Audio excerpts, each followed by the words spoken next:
Level 1. The new hire. The first thing they give you is a key ring. It weighs more than you expected, not because of the metal, because of what it means. You are 23 years old. You went through 16 weeks of the academy. You qualified on the range, passed the psychological evaluation, survived the scenario training where instructors played inmates and got in your face and said things designed to make you flinch. You didn't flinch. You are not prepared for this. The facility is louder than you imagined. Not loud like a crowd, loud like a machine. A constant industrial hum of doors, intercoms, men's voices bouncing off concrete, metal on metal. The specific echo of a place with no soft surfaces anywhere. Your training officer walks you through the block and doesn't say much. He doesn't need to. The men on the tier are already doing the work for him. They are watching you the way you'd watch something new enter an environment and try to figure out what it is. Not with hostility, with calculation. You keep your face neutral. You were told to keep your face neutral. You are grateful for that instruction right now, because without it, you are not sure what your face would be doing. The smell is something nobody warned you about. Disinfectant, and something underneath the disinfectant that the disinfectant cannot reach, no matter how much of it they use. You are assigned to Delta Block, second shift, 218 men, you and 4 other officers. The ratio is something you think about on your drive home that first night. You think about it for a long time. You don't sleep well. You go back the next morning, anyway. Level 2, learning the floor. 3 months in, and you can read the block the way you used to read nothing. You know which cells go quiet before something happens. You know which inmates are the ones that actually matter, not the loudest ones, not the ones who file grievances every week, but the quiet ones who other men look at before they decide whether to do something. You know which of your colleagues cut corners and which ones don't. You know which supervisor looks the other way at shift change and which one watches everything. You know the difference between a shakedown that is about finding contraband and a shakedown that is about sending a message. You are learning a language, not spoken, mostly. The way a man standing in a doorway at a particular time of day is a message. The way an argument about commissary that seems completely ordinary is not actually about commissary at all. The way silence, the wrong kind of silence, is louder than anything else in the building. You write your incident reports carefully, every word, every timestamp. You were told in the academy that your reports are legal documents. You believe that now, in a way you didn't before. You have seen what happens when a report doesn't hold up. You have not used your baton. You hope you won't have to. You are starting to understand that hope is not a strategy in here. Level 3. The gray zone. 6 months in, a man named Hargrove asks you to do something small. He has been on your block for 4 years. He is polite. He causes no trouble. He says his sister sent him a letter and the mailroom lost it. And could you just check with the mailroom supervisor? Just ask, just as a courtesy. You ask. The letter turns out to exist. You bring it to him. He says, thank you, in a way that feels like the beginning of something. You tell yourself it isn't. You tell yourself that a lot over the next few months. The gray zone is not a place you enter all at once. You don't wake up one morning and decide to cross a line. The line moves, slowly, incrementally. A small favor here, a look the other way, there. Nothing that would end your career if it came out. Nothing that even feels wrong in the moment, because you have found a way to explain each individual thing to yourself in isolation. That is the point. That is exactly how it works. You are not the first person to learn this lesson this way. You will not be the last. One of your senior colleagues pulls you aside one afternoon in the break room. He gets a coffee. He doesn't look at you directly. He says, I've seen where that road goes, just so you know. He walks away. He never brings it up again. You think about it for a long time. You make a decision. It costs you something socially on the block, a certain ease that you had been building with certain people. You accept that cost. You are still here, in the right way. That is not nothing. Level 4. Pressure. A year in, there is an incident in the yard. 2 factions that have maintained a fragile arrangement for 18 months suddenly don't have an arrangement anymore. Nobody knows exactly why. These things rarely have a single cause. They have 100 small causes that accumulate until something tips. You are the first officer on scene. You call it in. You give commands. You put your body between two men who are not thinking about consequences right now. Things escalate anyway. Backup arrives in 90 seconds. It feels like a decade. Afterward, in the debrief, you answer questions. You write a report. Everything you say is reviewed. And your use of force, your positioning, your commands, the exact sequence of events down to the second. You learn something about yourself in that debrief. You learn that you are calm under a particular kind of pressure. Not comfortable, not unaffected, calm. There is a difference, and it matters enormously in this building. Your supervisor notes it. Other officers notice. Even some of the inmates notice, and you understand now that the inmates are always watching, always cataloging, always building a complete and accurate file on every officer in the building. They know things about you that your friends on the outside don't know. You have a reputation beginning. You didn't ask for it. You can't give it back. Level 5. What you carry home. 18 months in and your girlfriend says you've changed. You don't argue with her because she's right. You sit in restaurants with your back to the wall. You notice exits before you notice anything else. You read rooms before you enter them.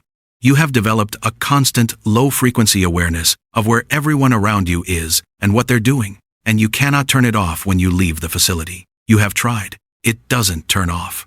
The work follows you out in ways they don't cover in the academy. They cover the physical risks. They cover the legal liability. They do not cover what it does to the way you see people. You know things about human beings now, about what people do to each other when the social contract is removed, about how fast a situation can change, about what a person's face looks like the moment before they decide to do something they cannot take back. You have seen that face enough times that you recognize it now in ordinary situations, in arguments at gas stations, in men who raise their voices in parking lots. It makes you tired in a way that sleep doesn't fix. You know which of your colleagues drink too much. You know which ones are burning out slowly without admitting it. You know which ones have made arrangements with the population that compromise everything they were hired to do. You have not made those arrangements. You are aware that this makes you both trustworthy and, to certain people, inconvenient. Both of those things are true at the same time. You hold them both. Level 6. The long game. 3 years in, you are training new officers now. You watch them walk into the facility on their first day, with the same expression you wore, wide eyes, working hard to look like narrow eyes. You want to tell them something useful and true.